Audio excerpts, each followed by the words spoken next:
पदराच्या पालवाने हवा घालणारी लेक, पदराच्या पालवाने हवा घालणारी लेक आणि शांत झालेला बाप हे या पृथ्वीवरचं सगळ्यात अमर चित्र आहे.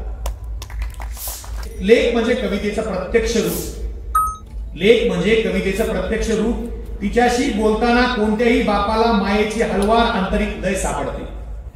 तिच्याशी बोलताना कोणत्याही बापाला मायेची हळवार आंतरिक लय सापडते. मंदिरातली अस्सल काशाची घंटा वाजावी आणि आवाजाची आवर्तने घुमत जावीत हवेत. मंदिराची अस्सल काशाची घंटा वाजावी आणि आवाजाची आवर्तने घुमत जावीत हवेत. तशी लेक असते बापाच्या मनात. तशी लेक असते बापाच्या मनात. कठोरातला कठोर बाप सुद्धा लेकीजवळ लोणी होतो.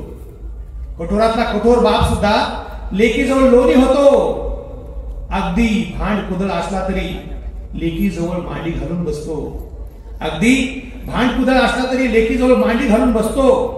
अगदी जाळ जाळ असल्या नात्यामध्ये सगळ्या, अगदी जाळ जाळ असला नात्यांमध्ये सगळ्या, तरी तो लेकीजवळ हिरवागार होतो असतो.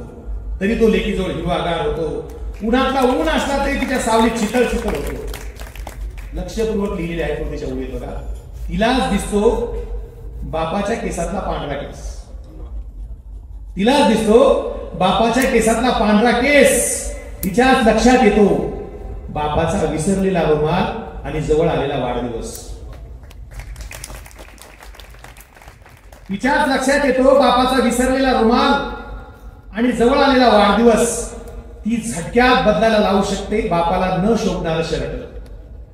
तुमचा सुद्धा हा अनुभव असेल. ती झटक्यात बदलायला लावू शकते बापाला न शोभणारं शर्ट.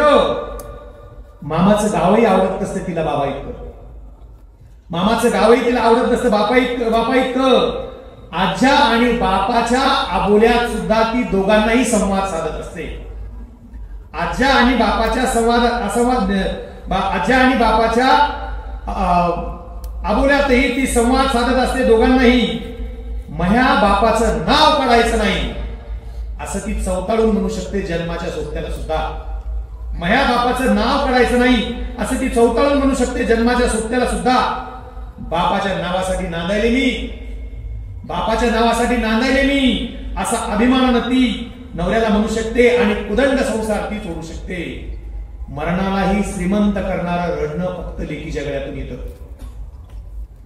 मरणालाही श्रीमंत करणारं रडणं फक्त लेकीच्या गळ्यातून येऊ शकतं. पदराच्या पालवाने हवा घालणारी लेक, पदराच्या पालवाने हवा घालणारी लेक आणि शांत झालेला बाप हे या पृथ्वीवरचं सगळ्यात अमर चित्र आहे. पदराच्या पालवाने हवा घालणारी लेक आणि शांत झालेला बाप हे पृथ्वीवरचं सर्वात अमर चित्र आहे. खरंच लेक काय असते? खरंच लेक काय असते? लेक बाबाची माय असते. खरंच लेक काय असते? लेक बापाची माय असते. लेक असते बापाची एकमेव हळवी जागा.